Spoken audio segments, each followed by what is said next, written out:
नमस्कार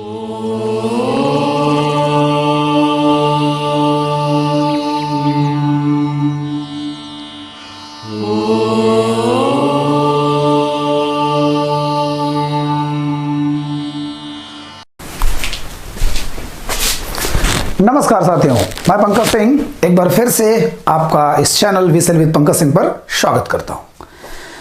साथियों, आज स्पोर्ट मेडिसिन के दूसरे भाग में, जी हां, हमने पहले भाग में देखा था पुनर्वास। आज दूसरे भाग में उसी के आगे बढ़ेंगे। तो पुनर्वास में हमने क्या देखा? पुनर्वास मीन्स रिहैबिलिटेशन, मीन्स जब हमको कोई चोट लग जाती है तो हमारी स्थिति पहले से थोड़ी बदल जाती है, तो पहले वाली स्थिति में आने को ही पुनर्वास बोलते हैं। माने चोट लगने के पहले जो आपकी स्थिति थी, ठीक ठाक थे, एकदम बिल्कुल फिट थे, तो चोट को ठीक करके उस स्थिति में लाने को पुनर्वास कहते हैं। हमने उसके लिए 3 विधियां देखी थी। पहली विधि कौन सी थी? पहली विधि थी व्यायाम। जी हाँ, एक्सरसाइज हमने देखा था। इसमें क्या क्या देखा था हमने?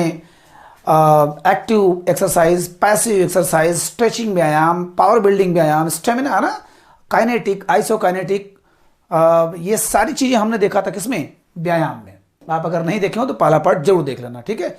व्यायाम। और दूसरा क्या है? यह है मनोचिकित्सक, है ना, मनोचिकित्सक या मनोवैज्ञानिक प्रशिक्षण, ठीक है? मनोचिकित्सक प्रशिक्षण माने बहुत से ऐसे पल आते हैं जब आपका मनोबल टूट जाता है। आपके जीवन में सपने बहुत हैं, बड़ी खिलाड़ी बनने का सपना है, लेकिन एक माइक्रो ट्रामा या माइक्रो ट्रामा, ठीक है, माइक्रो ट्रामा साथियों जनरली होता है माइक्रो माने छोटा, लेकिन कभी कभी कुछ ऐसी चोटें होती हैं कि जो कि छोटी छोटी लगते लगते हम उसको अवॉइड करते हैं, बहुत बड़ा चोट हो जाता है, हमारा करियर समाप्त हो जाता है। तो ऐसे जगह पर, या कभी कभी झटके में फुटबॉल खेलते समय, बास्केटबॉल खेलते समय, कबड्डी खेलते समय कुछ ऐसी चोटें लग जाती हैं जहां पर हमको लगता है कि हमारा जीवन समाप्त है, हमारा खेल लाइफ तो बिल्कुल समाप्त है। ऐसे समय में मनोबल टूट जाता है, तो मनोचिकित्सक काम आते हैं। मनोवैज्ञानिक लोग वहां पर सपोर्ट करते हैं कि नहीं नहीं, आपके लाइफ में भी बचा हुआ है, गेम बचा हुआ है। और जब वह ज्ञानेंद्रिय को जागृत करते हैं, माने उनके मन मस्तिष्क में पॉजिटिविटी भर देते हैं, बिल्कुल सकारात्मक विचार भर देते हैं कि आपके पास अभी है, पावर है। याद करिए, जिस समय सचिन तेंदुलकर को टेनिस एल्बो हुआ था, उस समय सब लोगों ने कहा कि खत्म है। एक तो आदमी खुद बहुत बलवान दिमाग का कि नहीं, क्रिकेट में मुझे इतिहास रचना। दूसरे उनके जो फिजियोथेरेपिस्ट थे और लोग जो मनोचिकित्सक थे, वो भी कर रहे थे कि नहीं नहीं, अभी तो बहुत कुछ बचा हुआ है। टेनिस एल्बो माने जीवन का खत्मा नहीं है। सबके अलग अलग स्टाइल का चोट होता है। पेले को देखिए, पेले को अगर जब फाइनल में जा रहे थे खेलने, अपने पहले फाइनल में, इतनी छोटी उम्र में फाइनल में खेलने जा रहे थे, उसी समय उनको इतनी भयानक चोट लगी थी, है ना, जो जिंगा स्टाइल करते समय जो बड़ी भयानक चोट लगी थी। उस समय अगर उनके कोच ने ही उसको मनोचिकित्सक का रोल अदा किया था, उस समय अगर पावर न मिला होता, उस आदमी ने तो सोचा था मेरा करियर समाप्त। यहाँ तक कि परिवार वाले भी और जितने खिलाड़ी थे ब्राजील के, सब लोगों ने सोचा कि इसका करियर समाप्त, लेकिन वहां पर उनको ऊर्जा मिली, एनर्जी मिली।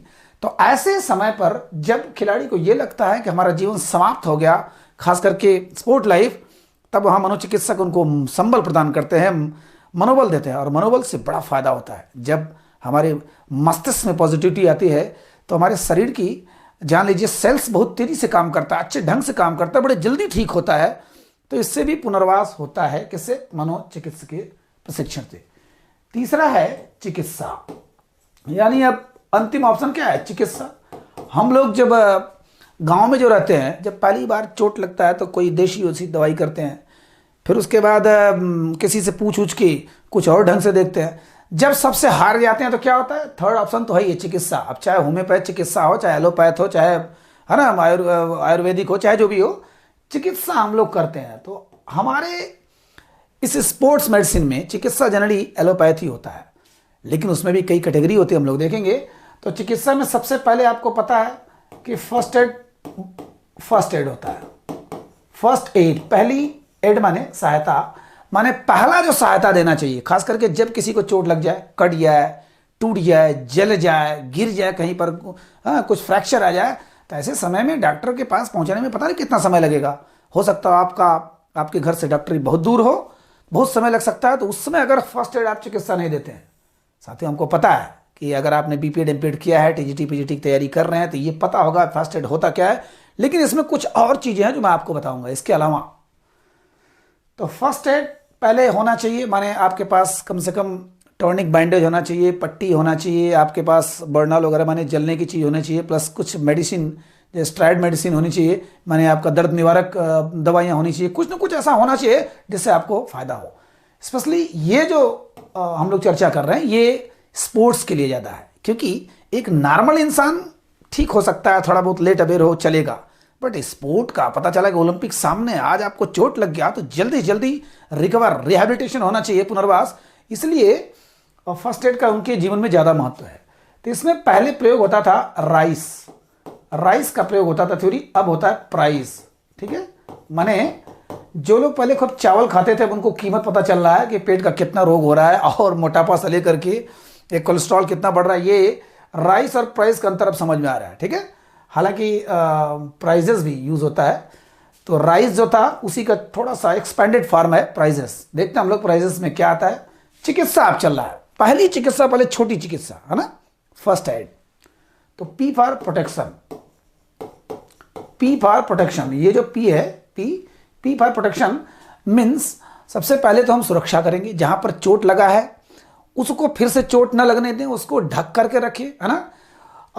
पता चले कि आप उसी पर मक्खियों का बीट करवा रहे हैं तो कितना खतरनाक रिएक्शन होगा, उससे आप समझ सकते हैं कितना वो गहरे ढंग से इन्फेक्शन फैल सकता है। तो आप पहले उस भाग की रक्षा करिए जहां पर चोट लगा है, चाहे हाथ में है, पैरों में है, कमर में है ना, पीठ में, कहीं पर भी है, तो पहले उसकी सुरक्षा करिए।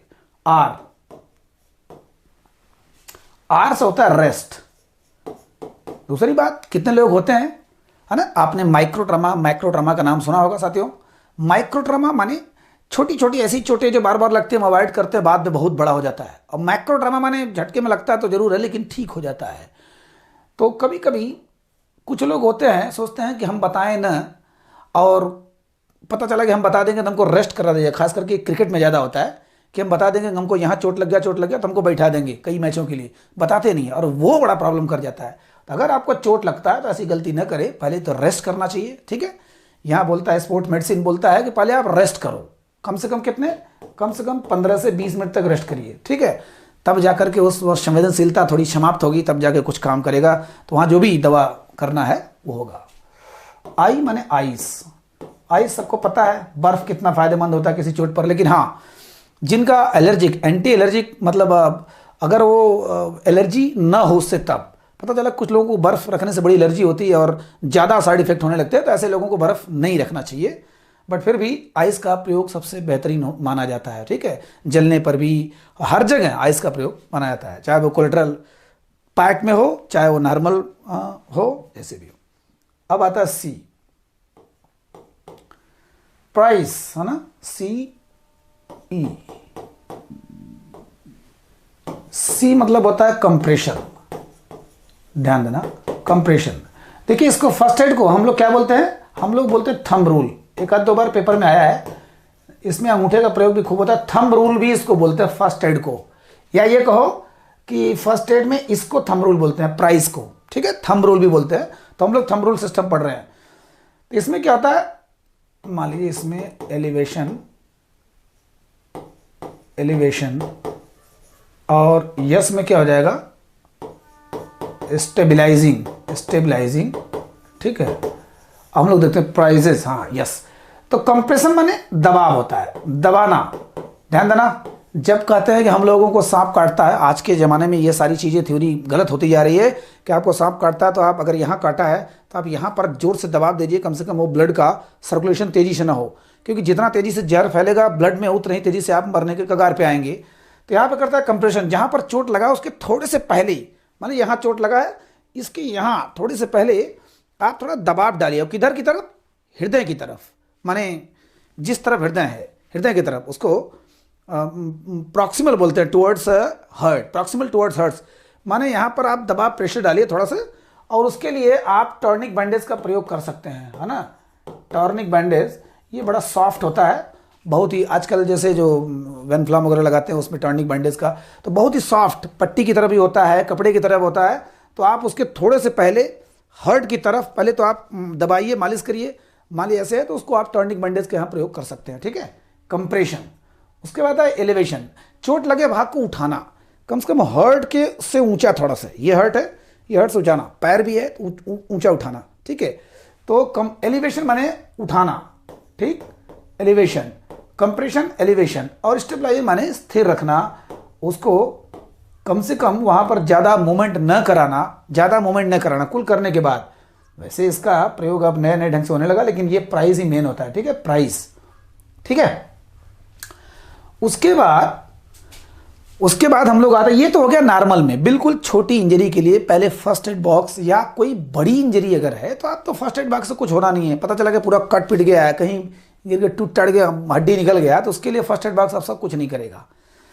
तब इसके लिए अगर मान के चलिए ये सब चीज़ों के बाद भी, ठीक है, ये सब चीज़ों के बाद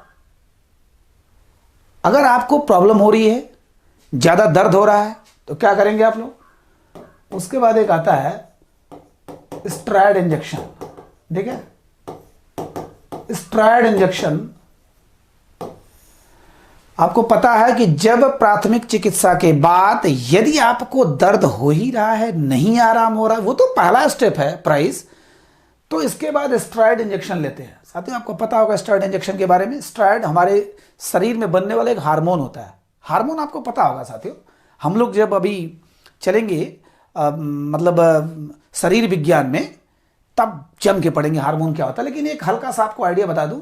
जैसे मान के चलिए आपका ये शरीर है, ठीक है, ये शरीर आपका है, तो हर शरीर में कई जगह ग्रंथियां होती हैं, ठीक है, मुंह में हर जगह ग्रंथियां होती हैं, माने गांठ होता है।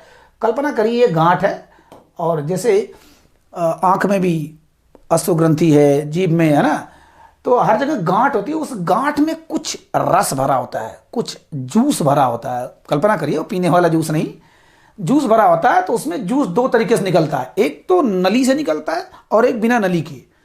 ये मान के चलिए आप कल्पना करिए, इस गांठ है, ग्रंथि है, ठीक है। अब अंतःस्रावी ग्रंथि, बहिःस्रावी ग्रंथि, ये बाद में हम लोग पढ़ेंगे बायो वाले पार्ट में। तो मान के चलिए गांठ है, तो इसमें जो पाइप से जो लगा हुआ है, जिसको जो पाइप से बाहर निकलता है, कोई जो रस बाहर निकलता है, उसे हम लोग बोलते हैं एंजाइम। स्पेशली एक कॉमन वर्ड में जान लीजिए, एंजाइम। और जो डायरेक्ट यहीं से घुस जाता है खून में, डायरेक्ट इसमें खून में घुस जाता है, उसे हम कहते हैं हार्मोन्स, ठीक है। वो बड़ा काम करता है, जैसे हम लोग को मोस्ट दाढ़ी आता है, हार्मोनल इफेक्ट है ये। और ये जैसे अभी पसीना आ रहा है, क्या वो एंजाइम है। अब आंसू आ रहा है, वो आंसू पाइप से जुड़ा हुआ है। आंख के नीचे जो अंदर जो ग्रंथि है, गांठ है, उसमें से पाइप से जुड़ी हुई है, बाहर करोड़ों अरबों सब आई हुई है, छोटे छोटे नलियां हैं, उसी में से आंसू आते हैं, ठीक है। जब उस पर प्रेशर पड़ता है उस ग्रंथि पर, समझिए कोई दबा रहा है तो बाहर निकल रहा है। यहाँ भी प्रेशर पड़ रहा है, चाहे गर्मी से चाहे जैसे पसीना बाहर आ रहा है, ठीक है। उसी प्रकार से आपका लार ग्रंथि भी होता है, ठीक है, लार निकल रहा है। तो ये एंजाइम, स्टेरॉयड एक एंजाइम होता है हमारे शरीर में, जो क्या काम करता है, जिसको हम लोग सेक्स हार्मोन भी बोल सकते हैं। स्पेशली वो टेस्टोस्टेरोन होता है, लेकिन ये जनरली उसको भी बढ़ाता है ना, पावर को। और दूसरे यह बॉडी के डेंसिटी को बढ़ाता है, माने घनत्व को, ठीक है।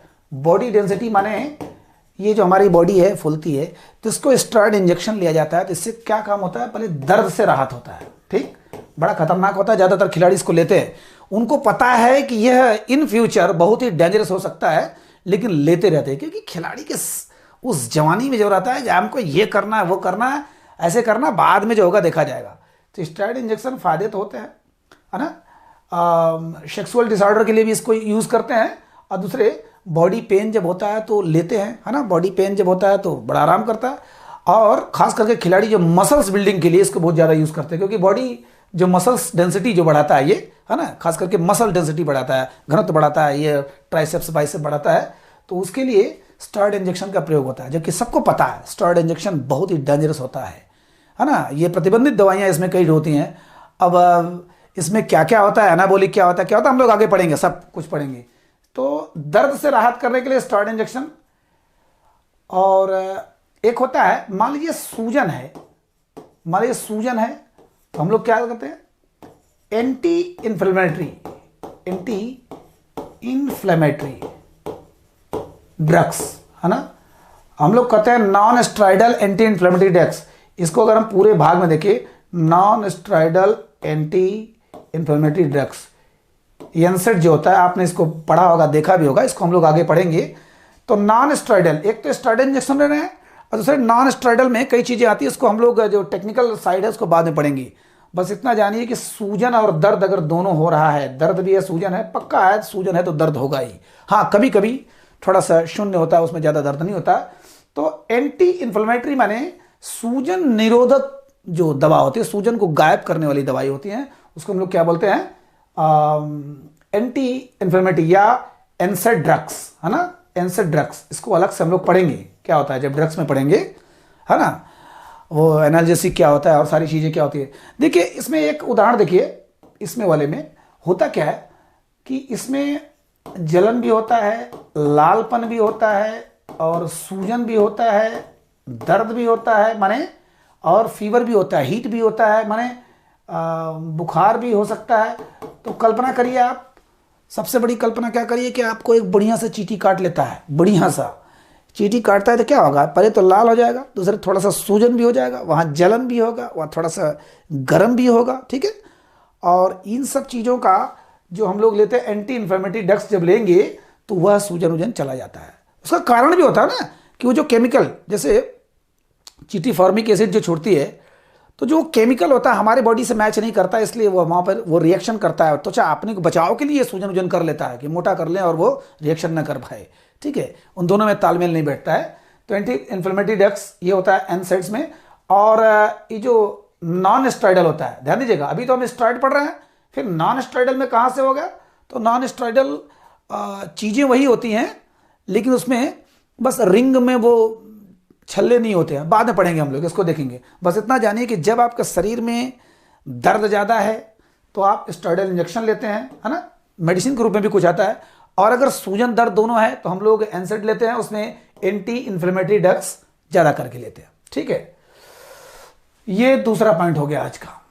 तीसरा पॉइंट मान लीजिए पोस्ट अक्यूट इंजरी है, पोस्ट अक्यूट इंजरी या क्रॉनिक इंजरी।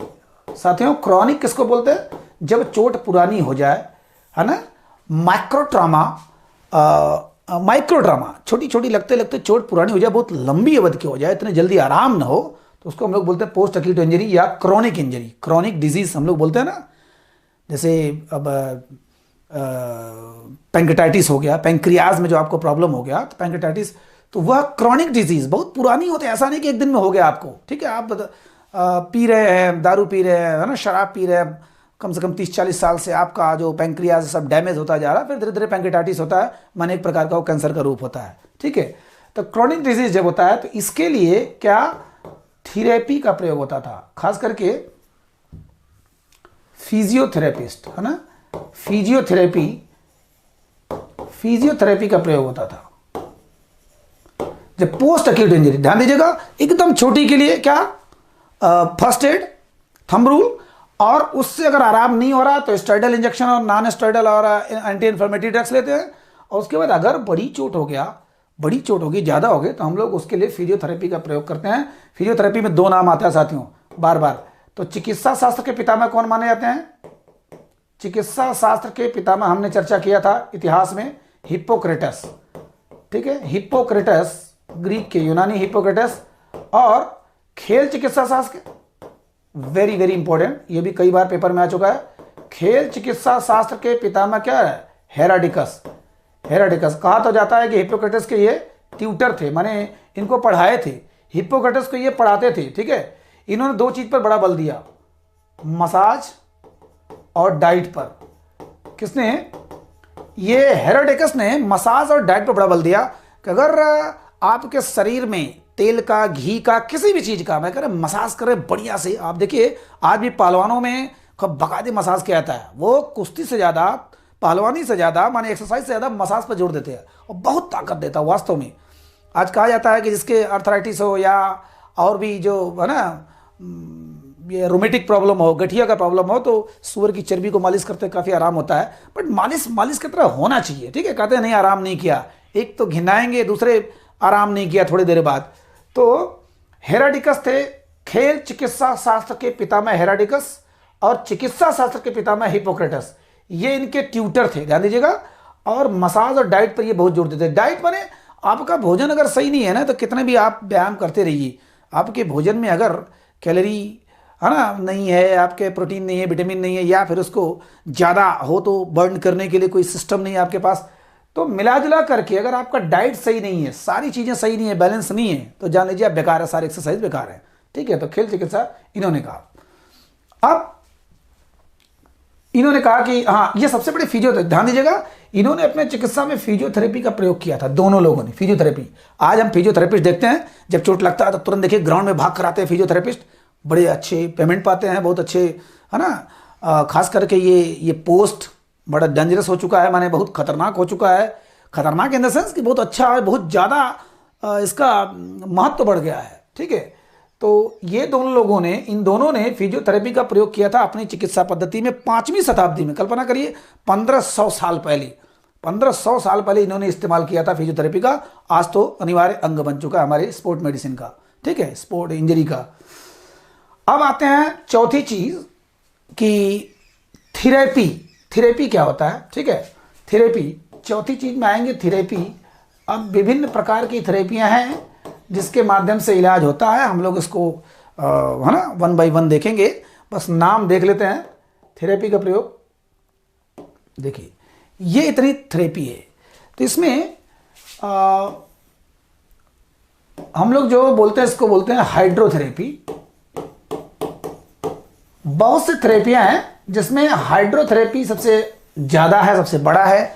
तो थेरेपी माने इलाज, ऐसा इलाज जो कि विभिन्न तरीकों से किया जाता है। ठीक है, तो इसमें देख रहे हैं कि हम लोग क्रायोथेरेपी, बहुत सी थेरेपी है, अब उसको एक एक करके देखेंगे। तो हम लोग हाइड्रोथेरेपी में थोड़ा सा केवल नाम जान लेते हैं। ठीक, ठंडी चिकित्सा पद्धति में नहीं, ये तो सारी चीजें हैं, सारी चीजें हैं। अब देखिए हाइड्रोथेरेपी माने इसमें ठंडा पानी से और गर्म पानी से, वैक्स माने इसमें मोम से करते हैं। ठीक है, ठंडे हाइड्रो में अगर हम नाम जानना चाहें तो आपको पता होगा, इमर्सन बाथ, ठीक है, कंट्रास्ट बाथ, ठीक, कंट्रास्ट बाथ, और जकूजिया माने जो सुई की पतली धार से जो पानी गिराया जाता है और चोटों पर बड़ा आराम होता है। तो दुनिया भर के इसमें है ना, कंट्रास्ट है, कोलेट्रल पैक है, जो ठंडे बर्फ का जो पैक होता है, सिल्ली होता है। तो कई चीजें हम लोग अगले चैप्टर में देखेंगे। इसमें देखते हैं हाइड्रोथेरेपी माने पानी से चिकित्सा, वैक्स माने मोम से, खास करके जहां पर गठिया उठिया रोग है, जहां पर जोड़ है, ज्वाइंट्स है। इलेक्ट्रोथेरेपी, यहां पर भी मस्तिष्क संबंधी और कई चीजें होती है जो इलेक्ट्रॉनिक झटके से दिया जाता है। इलेक्ट्रिक माने झटका, माने इसका तरीका दूसरा होता है। साउंड, आवाज से थेरेपी, है ना, हम लोग देखेंगे सब। लाइट से थेरेपी, ठीक है। स्टीम माने भाप से कैसे दिया जाता है, देखिए सबसे बड़ा तो जो दमा के जो रोगी होते हैं, देखिए। मसाज तो कोई जोड़ नहीं है। मड थेरेपी, कीचड़ स्नान, याद करिए एथेंस में कीचड़ स्नान, है ना, तो मड थेरेपी। आरोमा थेरेपी, कुछ ऐसे, आरोमा माने होता है माने सौंदर्य, कुछ ऐसा चीज करना कि आपके चोट का सौंदर्य बना रहे, उसमें नुकसान ना हो, आपका चेहरा और या जहां भी चोट लगा वो खराब ना हो जाए। वेव माने तरंगों से थेरेपी। योग सबको पता है। मैग्नेटिक माने चुंबकीय थेरेपी। ये सारी चीजें थेरेपी हम लोग पढ़ेंगे आगे, क्योंकि थोड़ा लंबा चैप्टर है ये। ठीक है, बीच बीच में मैं स्पोर्ट इंजरी को भी अब इंक्लूड करूंगा, क्योंकि अब शायद आपका पेपर जल्दी आने वाला है, इसलिए फटाफट कोर्स कंप्लीट करते हैं। बहुत लंबा है, अभी आपका टूर्नामेंट सब है, अभी सारी खेल संस्थाएं हैं, पूरे ट्रॉफियां हैं, पूरे दुनिया भर के टूर्नामेंट टाइप हैं, बहुत सी चीज़ें हैं, पुरस्कार हैं, और ये स्पोर्ट्स साइकोलॉजी है। तो कम से कम 100 वीडियो, 100 से 150 वीडियो आपको चाहिए। तो धड़ धड़ चलते हैं आप। ठीक है, कैसा लगा बताइए ज़रूर। आप लोग कमेंट तो करते नहीं है, कितना कहता हूँ कि अगर आप देखते हैं तो अच्छा लगता है तो कमेंट करिए, लाइक सब्सक्राइब शेयर करिए, आपके हाथ में जो भी है।